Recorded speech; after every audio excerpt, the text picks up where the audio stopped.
is Catherine Jacobs, and I'm with the Ontario Construction Secretariat, and we're proud to be co-sponsors of this event.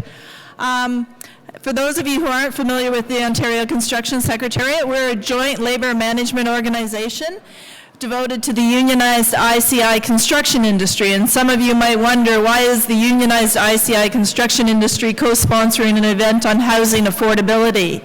Well, we certainly see the crossovers that affordable housing means a better economy, and that better economy helps our ICI sector. So certainly it's not just a housing issue, it impacts Ontario as a whole and our broader economy. It's my pleasure today to be introducing Jan De Silva. Jan is the President and CEO of the Toronto Region Board of Trade, and she's here to moderate this excellent panel that we have. So her bio is in our package that we handed out earlier this morning when you arrived, so I'm not going to take time to go through her bio. Please have a look at it. It'll tell you everything you need to know about Jan. And I know the Toronto Region Board of Trade is also interested in the broader implications of housing affordability. So those important factors: can businesses attract the workers they need to come and work in Toronto? Can we build the transit that we need? And housing affordability affects all of those factors. So it's a broader issue than just looking at creating affordable housing. So I'm not going to take any more of your time. Now that we've got some people back in the room, I'll turn things over to Jan and let things take from there. Thank you. Thanks, Catherine.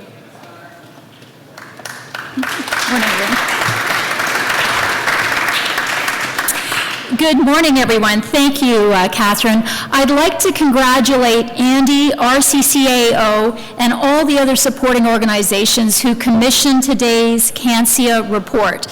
Paul's report does an excellent job of analyzing the interconnectedness of the variables, and the index in particular, measuring the share of after-tax income households are devoting to shelter-related needs, both the housing and the transit, makes a very complex data set understandable. And I have to say, SCAR is a very appropriate acronym measure for housing affordability, because this is one of the biggest pain points that we're hearing from our members. Arguably, the findings are tailor-made for the concerns raised by many in our business community. Many of our members are anxious about the decreasing competitiveness of Toronto Region due to decades of underinvestment in regional transit, our rapid population growth, and the increasing talent challenges resulting from housing mix shortages and affordability. Here are just a few of the concerns that I hear from our members who represent the Toronto Region business community. First, any talent recruiting they're doing to bring talent in from outside the GTHA are starting to turn down job offers due to high costs of living in the region. Young professional couples are resigning to less expensive housing markets or making tough decisions to have one partner, often the woman, give up their career in response to cost and time pressures of childcare and transit. Next week, the board will release a survey with Environics on young professionals' housing, purchasing, wants, and needs, an insight into what the right mix of homes looks like for our next generation of young professionals. And finally, our members are also sharing how a shortage of purpose-built rental supplies holds serious challenges for fresh grads entering the job market and for many of our important service sector job workers. It's very instructive to consider housing, shelter affordability as a measure of after-tax income devoted to housing, transportation, and utilities, all areas where decades of policy action and inaction are impacting us today and will do so even more in the future as our population grows. Our mayor describes Toronto's incredible economic growth and momentum as our moment in time. He cautions that moments are just that, moments that will pass. The duration of the great moment we're currently enjoying in Toronto is a function of our ability to respond to challenges. So this is the perfect segue to this morning's panel. Our panelists' bios are in the package, so I'll simply provide a brief introduction before we dive into our discussion. Anna Bailao, City Councillor for Ward 18 Davenport and Chair of Toronto's Affordable Housing Committee. She is Chair of the Affordable Housing Committee since 2010 and went on to lead the Special Housing Working Group of Toronto Community Housing. She's tasked with implementing and shaping Toronto's multifaceted strategy to improve housing affordability and expand housing services. Jim Murphy, President and CEO, Federation of Rental Housing Providers in Ontario. FRPO tackles the issues facing Ontario's rental housing industry.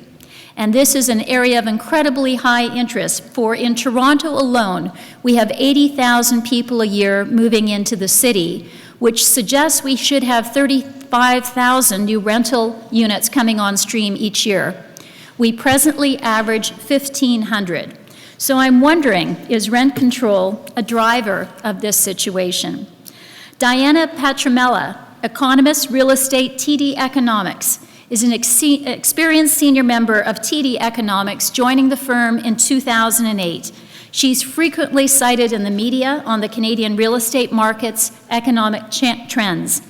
And rounding out our panel, Sean Speer, Munk Senior Fellow, Macdonald-Laurier Institute. He's a Munk Senior Fellow for Fiscal Policy, an Associate Fellow at R Street Institute, and a Fellow at U of T School of Public Policy and Governance. He writes extensively about federal policy issues and previously served different roles for the federal government, including Senior Economic Advisor to Prime Minister Stephen Harper. A warm welcome to our panelists, please.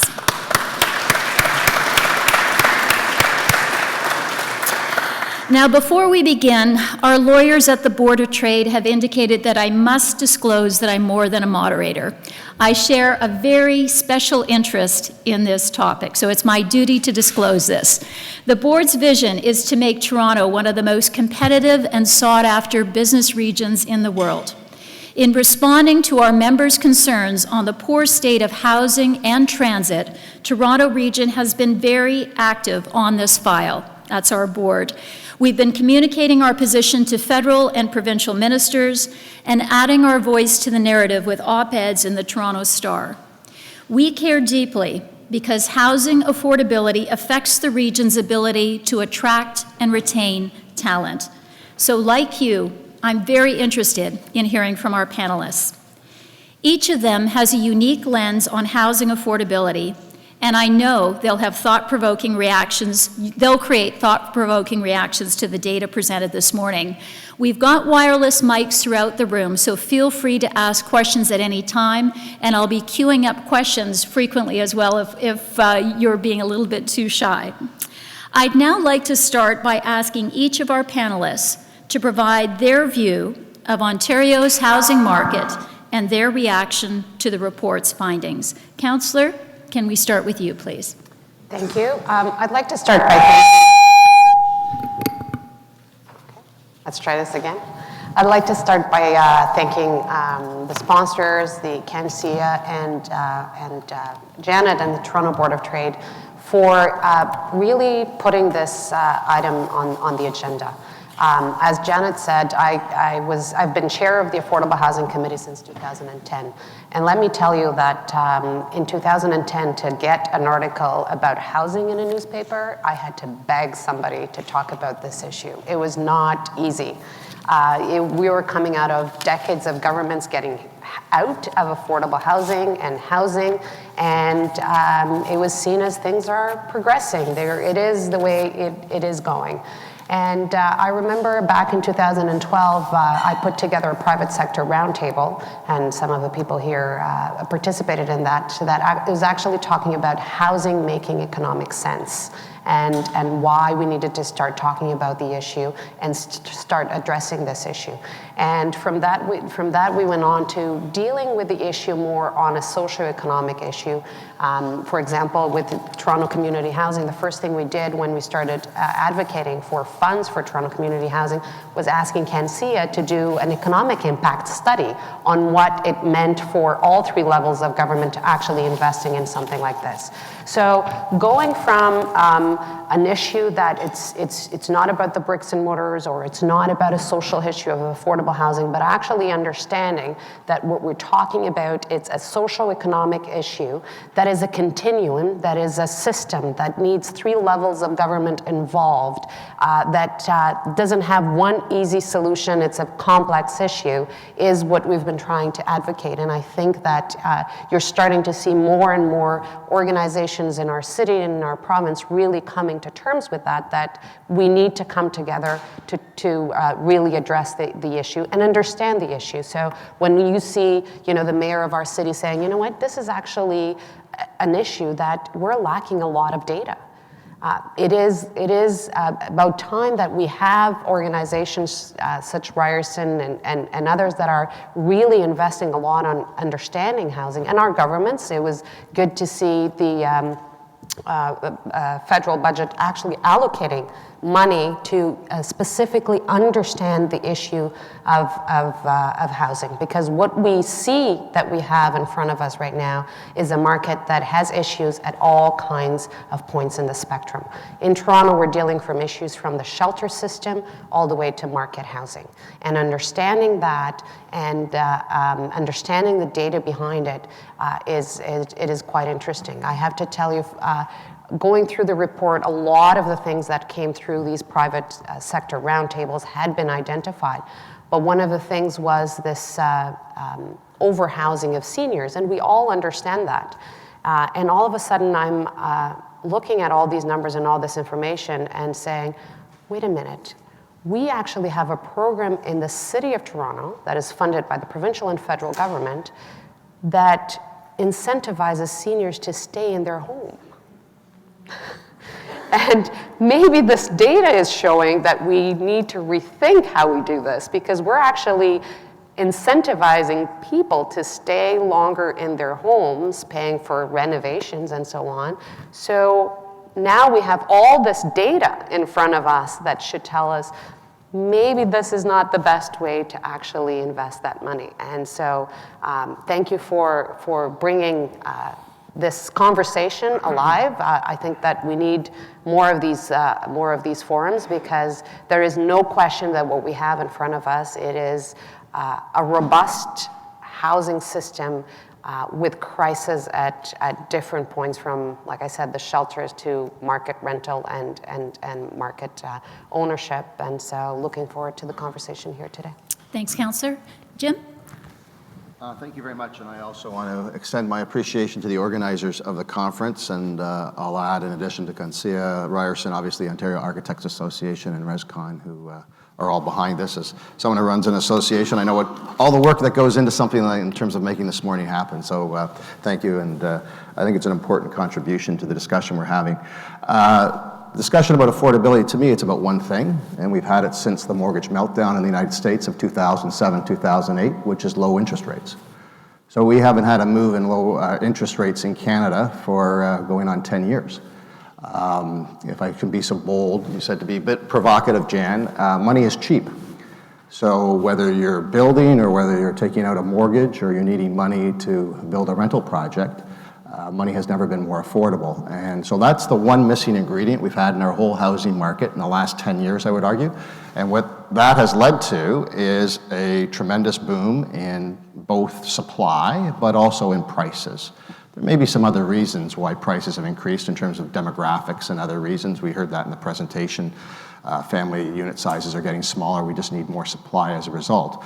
But the lack of rising rates, in my view, at least on the home ownership side, has been a strong contributor to kind of where we're at in terms of the issues that we face and what public policymakers have to decide upon. In terms of rental specifically, I was very interested in Paul's presentation because he talked about the need for rental to be part of the solution. Certainly we argue that each and every day at FRPO. In terms of our discussions with the municipality, I've been in front of Anna's committee at City Hall and also obviously with the province.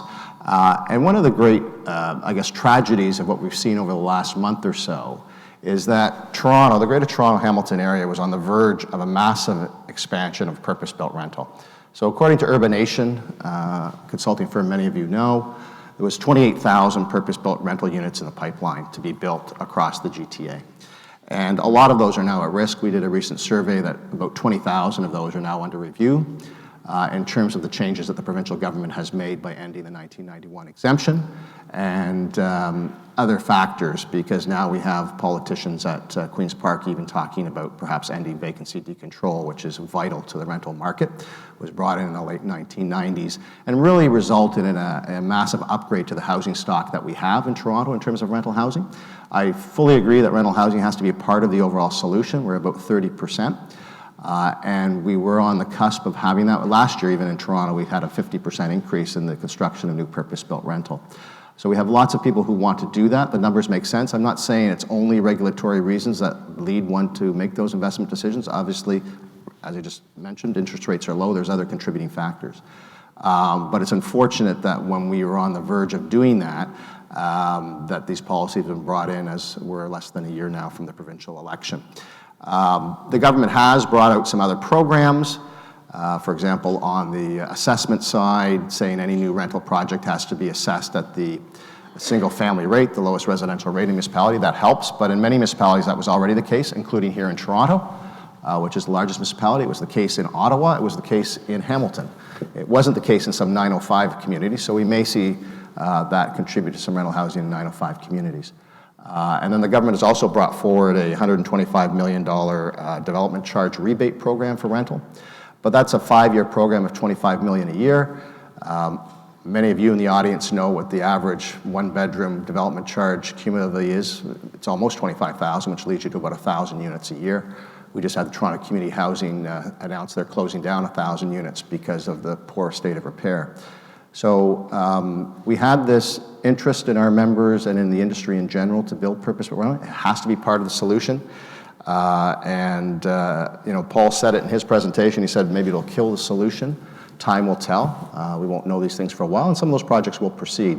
But we need to have rental housing as part of that overall mix. But I think one of the reasons we are where we are is because of the low-rate environment. A word from TD Economics. Diana? Really does hone in on the fact that the government maybe needs to change its policy objective, particularly at the federal level. So policy objective has been encourage home ownership for everyone, and we see that at different policy levels. CMHC offers grants for seniors to stay in their home, make them more accessible. You increase land transfer costs, increase the cost or restrict mobility, particularly for seniors who do want to, if they move, they do want to own, perhaps maybe they don't want to rent. CMHC insurance, underpriced. Also, you know, this has also led to a inherent risk in the housing market. Mortgages are mispriced relative to the actual amount of risk in the housing market, so a lot more of Canada's economic resources are being devoted to housing and not other productive sectors of the economy. If you're a lender and you can go and lend to a business with a higher probability that you're going to lose your money and it's not going to be backed versus I can lend out a mortgage, yes, there's a probability they're going to default, but I'm going to get that money back either through the insurance company or from the government. Who are you going to lend to? And home ownership rate, or the policy objective of higher home ownership rates is not consistent with economic growth and productivity. In fact, they're negatively correlated. So we need to rethink those policy initiatives. And we also need to think about the mismatch between policy initiatives too. The federal government's wanting to encourage home ownership and people staying in their homes, but then they throw roadblocks on the supply side. So you have a surge in demand for home ownership, but builders cannot respond quick enough to that demand. In some instances in Ontario and Toronto, you hear that it takes 8 years to complete a project from when you get the plans, the permitting, and then that's completed. So you're responding to today's demand 8 years from now. I'm here to talk, I think, mostly on speculation, but we do think there's two kinds of speculation. There's a bit of healthy speculation. Speculators are good if we're talking about there's a mismatch in the type of homes versus what we actually need. A little bit of investment can help you repurpose some of that land that we already do have, repurpose some of those units that are, or some of the oversupply of rooms for some people.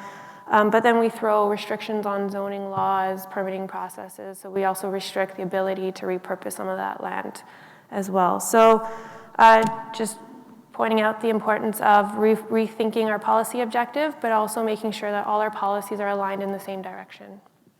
Thanks, Diana. Sean? Thank you.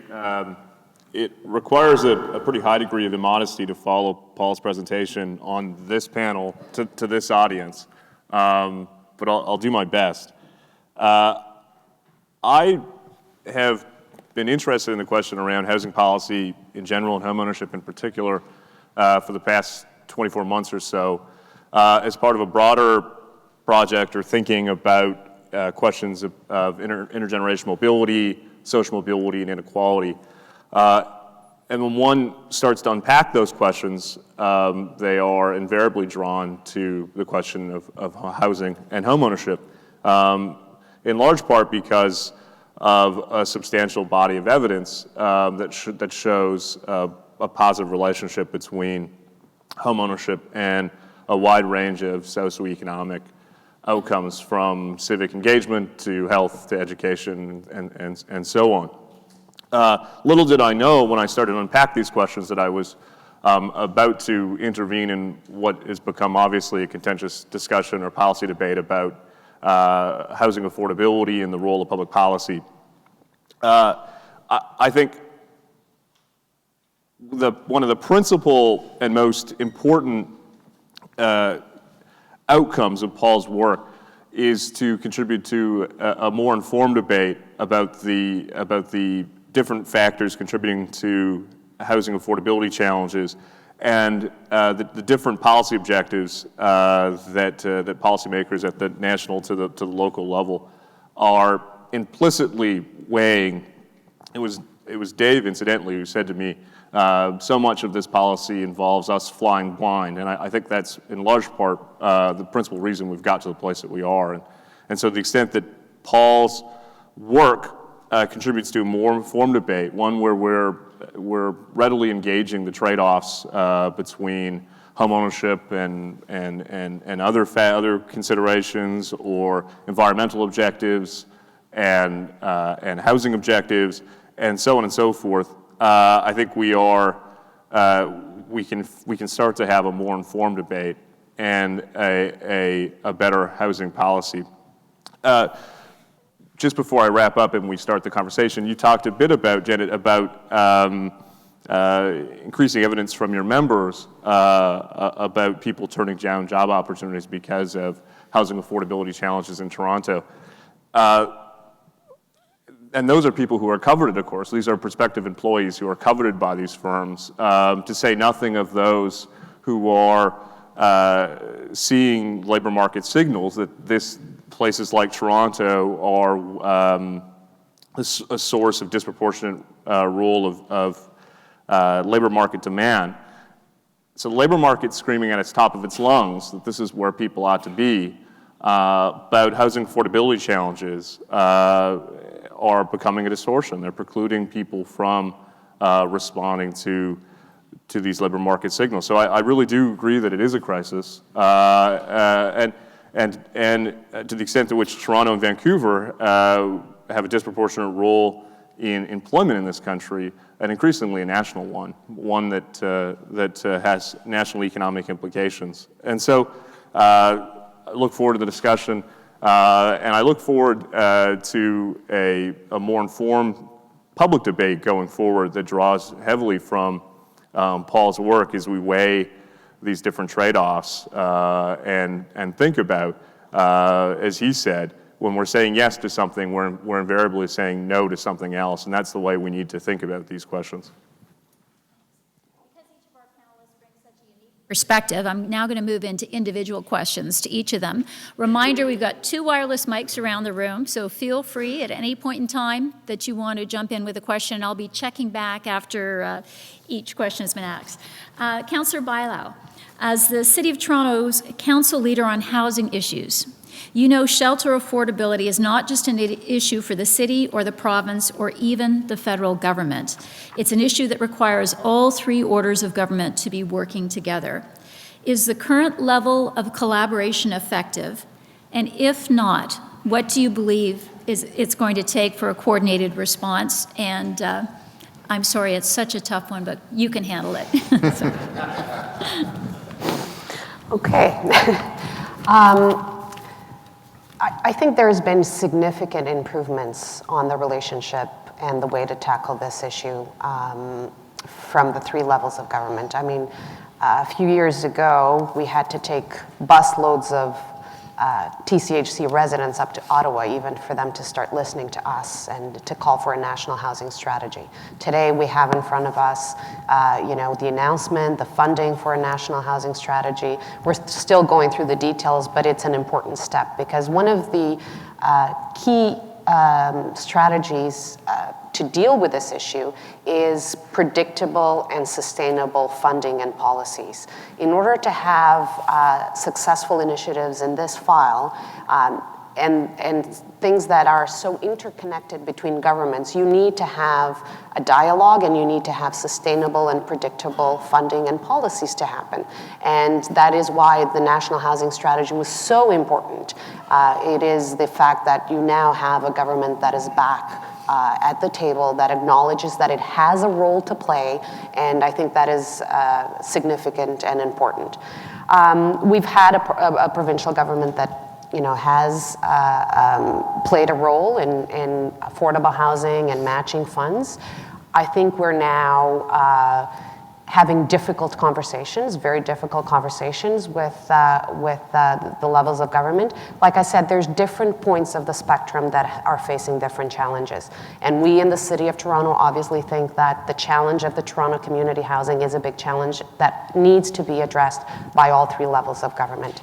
You have 110,000 residents living in over 58,000 units. That's more than certain municipalities in this province. That is almost the size of Prince Edward Island. And just having other orders of government turning to us and saying, that is your agency, you deal with this, that is not acceptable because it has an impact in the spectrum as a whole. The way that you don't have movement in those units as well, the way that people cannot afford the rental and you have more people in the waiting list, and Toronto has half of Ontario's waiting list for housing. These things are always all interconnected. The fact that rents are so high, it means that more people are going to get on the waiting list. So having a government turning to us and saying, you deal with that issue because we've given you a lot of money to build new affordable housing. Well, new affordable housing is not going to replace those social units. So it is important to have 3 levels of government to say, we need to have a dialogue about these different points of the spectrum, these issues, because by addressing the housing affordability, it's not going to address the social housing needs, and eventually it'll catch up again. And so we've had the Fair Housing Plan, which has great initiatives, we believe, but that it can't be the end of it. The conversation needs to happen.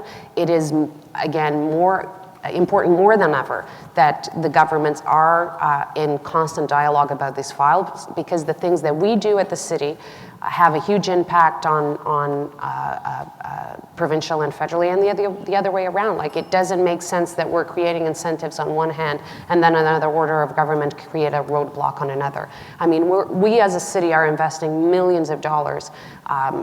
For example, we have the Open Door program to incentivize affordable rental. It's $255 million just for the City of Toronto that the city is putting forward in the next 5 years. We are putting up our own land. The real estate review that we're going through at the city, I mean, we are combining our real estate review. It's going to be a $27 billion asset. And the main key driver for that is to actually start having a city building lens into the way that we develop land, so that we start looking at things like, our subway stops, for example, and start building on top of it, so that we create opportunities for housing, we create opportunities for city building. So these things need to be coordinated with the policies that our federal and provincial government are doing. If we start having a dialogue, if we start leveraging each other's policies, we can all accomplish a lot more. So I think there has been an improvement.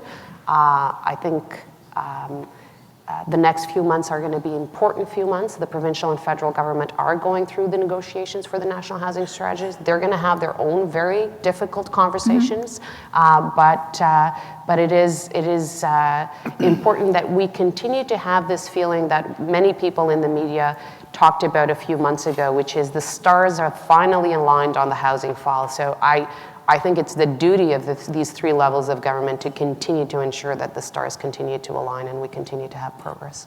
Well, it's certainly something we'd advocate for as well, because the City of Toronto, as you know, is the only city in Canada with financial responsibility for 2 regional highways and the largest stock of community housing in the country. Everywhere else in the country, this is a provincial jurisdiction. And we also know that 90 cents of every tax dollar generated in Toronto flows out to the province and the feds. So property tax isn't going to fix this. They're not going to solve it. Again, we've got mics around the room. I'm just going to move over to Diana. You recently published a report on the housing market highlighting speculation, and you spoke about that in your opening as well, but you highlight speculation as a significant factor to soaring real estate prices. It's also a key factor identified by the Cancia report. What do you think would happen if we simply allowed the market to play itself out? And what policies do you think could have a realistic impact on curbing speculation? So 2 questions. I do want to start off with saying that I think that the report somewhat mischaracterized banks' views on what's driving the housing market. There's a difference between the near term and the long term. From a longer term perspective, TD Economics put out a report that highlighted some of the same supply constraints, demographic pushes that were creating this affordability challenge in the housing market. From the near term, some of those challenges provided the breeding ground, basically, for speculative behavior. And I'm not talking, there's many types of speculative behavior. There's speculation that can be healthy.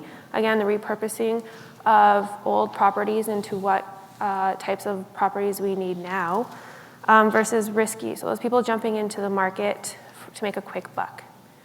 And if we look back, what happens when you get that type of speculation, the type of speculation that maybe we've been seeing over the last 1 to 2 years, is you get a huge jump into the market, prices push up, and then as soon as sentiment turns, or generally I think flippers, we'll call them, hold on to properties for 1 to 2 years. Once they are ready to sell, and they all tend to sell at the same time, all those units or homes come on the market all at once. So speculation is more of a near-term problem, and I'm more concerned about the risky speculation and driving volatility in the housing market and not really being the biggest challenge to housing affordability. What do I think should be done? Nothing in the near term. I think we're all concerned. There's a lot of risks, particularly in the Ontario housing market. I think the risks now are highly to the downside. I think government should be focused on, not are we going to see a soft landing, but how do we navigate a soft landing versus maybe potentially a harder landing. I do think that the federal government's laws, if enforced, are quite good for speculation, targeting flippers. Problem is they're not well enforced. So if you think, if you're selling a house as a source of income, so you're trying to sell a house to make a gain on it, that's taxed as business income, which can be more punitive than the capital gains tax, or significantly more punitive. And people talk about, what about if you have a flipping tax where you have to hold the property for more than 1 to 2 years? The length of time that you would choose on some of those policies are arbitrary. How do you decide what is the ideal time for flippers to hold a home? Also, they create more volatility. People still jump into the market when conditions are hot. They just hold those homes for that long, and then all of a sudden they end up on the market at the same time, and you still end up with the exact same type of volatility, and perhaps even worse price gains in the interim. And there's historical experience to back that analysis up. But the current system says, what is the purpose of the purchase of your house and the purpose of your sale, which I think is more of a legitimate, if enforced, way of determining how to tax speculation. Where I do worry a little bit is maybe on the foreign investment side. So foreign investment flowing into the country does create a housing inequality. Foreign investors can push up the cost of housing quite substantially and structurally. But where I am more concerned about the foreign investment is perhaps in the new home market. So currently the funding system works for builders where, because it takes such a long time for them to complete units, they are primarily selling to investors in pre-construction stage. And they've got to sell 60 to 80% of their units before they can actually start or get the funding for a building. So that means that investors, particularly foreign investors, are determining our future supply, what the size looks like, and they're willing to put a significant amount of money into ever smaller units. Now, do I think we need to tax them, and do we need to cut that off right away? No, because we don't have anything in its place to build supply. So I'm a bit worried about those land transfer tax and our future supply. I mean, some supply is better than none. I do think we need to start rethinking about, in terms of the policy objective, maybe not so much on the speculative, because you're always going to get sort of some cycles. That's the nature of the beast. When it comes to housing, we need to think about how to create a healthy housing environment. And we also need to think about sort of how we're funding and how we're determining our future housing supply. Okay, thanks. Actually, we came out quite strongly against a foreign buyer's tax. We had Mark Machin of CPPIB at our podium, the new CEO, apologizing for being a foreign buyer, coming in to run one of our global champions. And there's a number of examples where it's not so much where you reside. When you purchase the property, it's really, as you're saying, how does the property get deployed? If it's in the rental pool, we kind of like that. But if it's sitting vacant, then in our opinion, it doesn't matter if you're a domestic or a foreign buyer, it's that vacant unit that's intentionally kept vacant to ride up values, which is hurting us in a short supply market. But we do get challenged on that point often, so thank you. Now, Jim and Sean, I'm not letting you guys off the hook, but I bet there's a question in the audience. Can I queue up a question from anyone? All righty. Well then, Jim, we heard from Paul that a lack of affordable family-size rental is a huge part of the affordability problem. I'm sure this isn't a surprise to you. Is it possible to build the estimated $100 billion worth of rental required over the next 10 years? And if not, what is standing in our way? It's certainly possible. There's a renewed interest in purpose-built rental. And when we say purpose-built, we talk about those apartments, if you walk around the city or drive around the city, that you think are apartments in terms of professionally managed. And perhaps I should just talk about that in a second, because there's another interesting dynamic in terms of what's going on in the housing market in light of the recent rent control changes, and that's the potential impact on the condo market. And I'll come back to that. So as I referenced earlier, there was a study that was done by Urban Nation that 28,000 units were in the pipeline, purpose-built units. We've done a study that says 20,000 are now under review. That represents $6.5 billion. So we can get there. There's that interest that's there in terms of the economics and also the demand within the city. And so Paul talked earlier about people wanting to sell and cash in and what are they going to do, and they like to have a nest egg and they rent. And there's a lot more of that happening. And we're seeing, even in the last year, a 50% increase. So actually in the first couple of weeks, I've been on the job for 6 months. It's been an exciting time in terms of what's been going on with the government and regulation. But one of the things I did do was go through some of the new purpose-built rental units that have been built. And there's really some really great projects that are out there that are meeting important needs in the city. And one of the criticisms that we have of some of the new purpose-built rental from some quarters is that, well, it's luxury rental or high-end rental. But a huge believer in the filtering system. So one of our members, I'll use it because he's used it publicly, Greenwind built a new 90-unit building on Keewatin up in the Young Eglinton area. But there was also a very large building that Greenwind has on Erskine, a neighboring property. I think 300 or 400 units in that purpose-built rental. And 30 people moved out of that building into the new purpose-built rental, which freed up 30 more affordable units in the Erskine property. That's a good thing. We need more of that in terms of supply and income. One of the things that I've discovered a lot in the time I've been here is this is as much about income as it is about supply on the rental side. I was at sort of a round table with the Premier last Tuesday night. There were 15 of us, and 7 were landlords and 7 were tenants. And we were talking about the issues, and it became very evident, and I said to the Premier, it became very evident that what we're talking about here, the concerns of tenants and price increases and rental increases and other things, is that this is just as much about income. People who have challenges paying rent are the same people who have challenges paying daycare or paying their groceries. And it's not necessarily entirely a housing issue. And so that's why we at our association have always supported housing shelter allowances or portable housing benefits. That's part of the National Housing Program, which we strongly support, because there is an income side to this whole discussion. It's not just a discussion about supply, and it commended the Premier on the 3 pilot projects that the province has started about a basic income, for example, which deals with some of those items and some of those challenges. So that's something that we also need to pursue and need to be mindful of. It's not just necessarily building things, it's also making sure that people have the income to pay their rent or to pay for their groceries for that matter. I think it's also important, Anna talked about this, that there be a coordinated effort in terms of response. And sometimes we don't see that, especially in the last several months, we haven't seen that.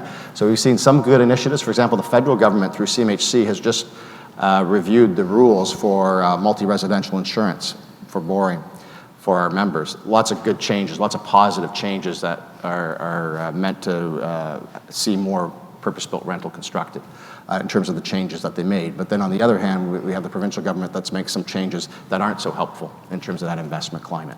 So, and then, we've had discussions with Anna's group at the city, and the city is about to launch a new, we won't call it licensing, we'll call it a registry, for apartments in the city that will also have an impact. There's some positive things in that, and nobody supports bad landlords, and they need to be looked at.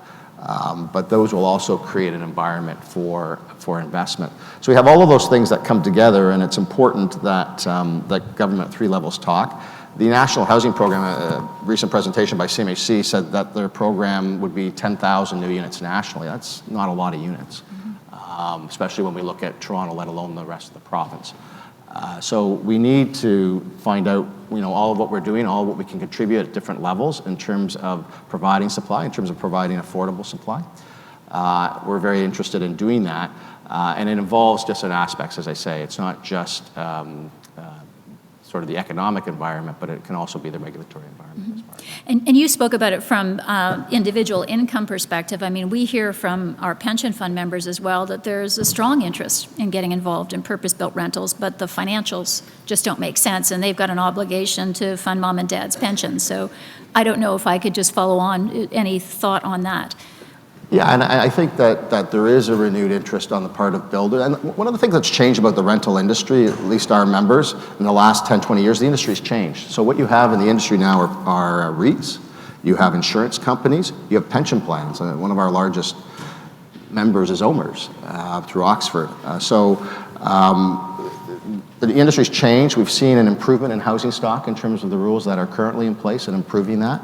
We've seen a commitment by those members to invest not only in existing stock, but want to build new stock and look at those options and what the returns are. So everybody's kind of looking in light of what the changes have been. They're looking at their pro formas to see if the numbers still make sense and whether they want to proceed or not. Some of them will because they're further down the line. I mean, there's lots of projects even downtown. And just go to the corner of Bay and Gerrard, and there's 600 units by Great West, an insurance company, purpose-built rental that's being built. So there's lots of projects that are active. But in light of the changing landscape, and as Paul said, we need it, but hopefully it won't kill the solution in terms of rental being part of the overall solution. Okay. Any questions at this point? You're riveted. Oh, we've got a question at the front, please. Can we get a mic up here, please? Diana, what is the effect of any of the Canadian dollar drop to the extent that it's dropped on foreign investors? Well, I mean, it makes housing cheaper. So I think, though, that at this current time, it's somewhat of a, I guess it depends on where they expect the Canadian dollar to go, like and sentiment on the housing market. I think perhaps sentiment has changed somewhat, where now, most investors may believe that the housing market's peaked. Canadian dollar starts to decline, that eats into your returns. So it might be a good time to sell. And we did see listings spike quite a bit in the GTA to a record high level in April. While we think that might be due to some shift in seasonal patterns, that's the first sign that perhaps some of the speculation, foreign investment might be exiting the market. Other question? Question over here. My experience with what seniors are looking for seems to be out of sync with what people are talking about. Seniors who have private pensions seem to want rental. Like they want security to be able to live for an indeterminate amount of time. Mm-hmm. So if you have a private pension, rental, you feel more secure. And if you don't, you want to turn your equity into lower operating costs. And so I think I've seen all the people I work with seem to want to go in that direction. I don't think rental is dead, and I don't think getting out of their own units is dead. It's just they need an alternative that's secure. Yeah. I heard. Did anyone want to comment on that? May I just say something? I think the question of incentives or supports for seniors was raised in the context of a discussion about coordination or policy alignment. And of course, coordination across levels of government is important. Frankly, alignment within individual levels of government is important. We have the Ontario government announced the Fair Housing Plan, which obviously is motivated by an interest in doing something to address the affordability challenges. And days later, the minister announces a new set of anti-sprawl rules. An example at just one level of government's seeming inability to think about these issues holistically or ensure alignment across different policy levers. I really do think that's important. And it's not to say, in the end, that we cannot, as a community or society, make judgments about what we want to prioritize. As Paul said towards the end of his presentation, it's ultimately about what the community wants. But one of the challenges, I think, is that we don't tend to see the trade-offs between different objectives or different sets of policies, or we don't understand the implicit costs of different choices we're making. And so, I really do think it's a point well taken about the interaction between things like incentives for seniors to stay in their homes and some of these broader objectives that we are collectively pursuing. Maybe just one other point. The discussion has become, in a lot of ways, a bit superficial. I concede that I've been part of that. I've contributed. We seem to be locked in proverbial camps between those who think this is a supply question, those who think it's a demand question. And of course, it's the wrong way to think about it. You don't have a 33% increase, year-over-year increase because of supply or because of demand in isolation. I think one of the powerful takeaways from Paul's paper is to challenge us to think more nuanced, to think more deeply about these things. I was taken in particular by his description of not a supply problem in a kind of superficial sense, but a supply mismatch, which I think is an interesting way to think about the question. His description of the middle and his call for policymakers to think about how we can break from the clutches of this kind of superficial polarization of the debate, I think is important, and begin to think about it, as you say, as a as a continuum.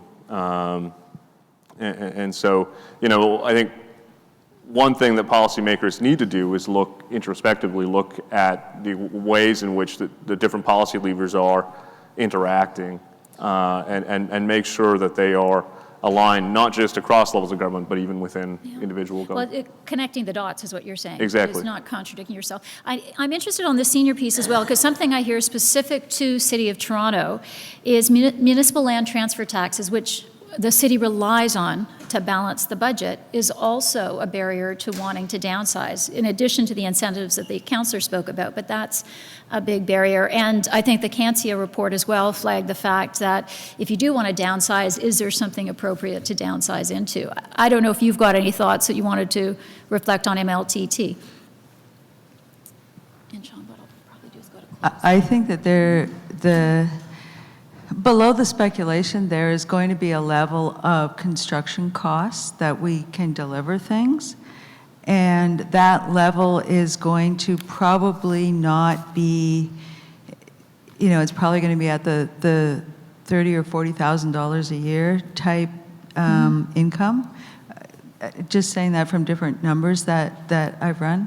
I think that there isn't enough available from my experience with seniors when they get over the, you know, when they start looking at what they can afford to pay for, what they would really like is a 2-bedroom apartment. And I know that gives them an extra bedroom, but that extra bedroom is for their grandchildren to visit.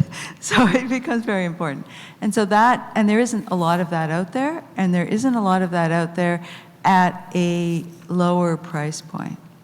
So, Okay. and I think that's kind of across the province, as not only in Toronto. And I kind of get why that happens, in that usually our rental costs have been, you can get more per square foot for smaller units. So there's a bunch of things that, Yeah. like I'm just throwing stuff at the wall, there's a bunch of things that kind of need to change that we need to consider in Yeah. order to be able to make this happen. But I can honestly say that most of the people that I talk to, they want a 2-bedroom unit, either rental or ownership, but a 2-bedroom, and they want to move to a place with an elevator, where they don't have to fix the roof. Like, I don't think the drive is, if the drive is there in all of your data, I don't understand it because it's not in the people that I talk to. Okay, thank you for that. So again, it comes back to ensuring the mix. I'll let Councillor have a comment, and then we'll be going into a wrap-up of the panel. I'm just going to comment very quickly because one of the things that I've been pushing lately with another colleague of mine has been laneway housing in the City of Toronto. And surprisingly enough, it was a bit surprising for me because the people that came out and supported it the most was actually seniors. And the reason is they want to downsize, and we had a few meetings in my community, but there's not enough of that missing middle being built, right? So they don't want to go to a 40-story building. They can't see themselves in there in a 1-bedroom, 500 square feet. So there's nothing. So they see that as the potential to have their unit at the back and have their kids that cannot afford the home in their community anymore as now being able to raise their children into that community. And it was amazing to see the seniors coming out and wanting to participate just because they really saw the potential of something like that. And it's more of those solutions that I think we need to bring forward, is understanding that they want to live in their communities. They don't want to be displaced of the community that they've been for 30 years. They want to have something that fits in more with their way of living. So, you know, the 30, 40 stories, it's really difficult. It's a big, big shift. So the right size, that community feeling is really important to them. And so I think these are the solutions that we really have to start working with to deal with some of those issues. Okay. So I'm looking at Andy. I'm assuming it's watching the clock as opposed to going with the program. Okay, so what I'm going to do at this point is thank the panelists and thank the audience. Very, very good discussion. You didn't get my joke. I was saying SCAR is the perfect acronym. SCAR is the Shelter Consumption Affordability Ratio, which is looking at the after-tax impact of the cost of housing, transit, and utilities, which I think is a brilliant way of saying, do we have a problem? And it was clear from our panelists that we do have a problem, and it's a complex problem. because it requires interconnectedness across all levels of government, and it's about connecting the dots internally. But it also starts with, it's not just the missing middle, it's the missing mix. And how do we make sure we're overlaying what our population mix requires and getting the building developed? Diana, you spoke about 8 years for development. Our development community, many of you were in the room, said in the good old days it was 4 years. Much shorter cycles. So there's also, I think, just some potentially Toronto-based issues with the growth of population and the growth of development that's happening with, city planning and others needing to be able to keep up with volume. So I think this discussion is great. I think the CANCIA report, and kudos Andy and team for getting that report developed. I think the question for all of us is how do we take this great report, this great insight, and turn it into action that's really going to make a difference? Because we're discussing this, and I can tell you our members are very concerned that we need to fix this, because moments in time are fleeting, and let's try to extend this moment as long as we can.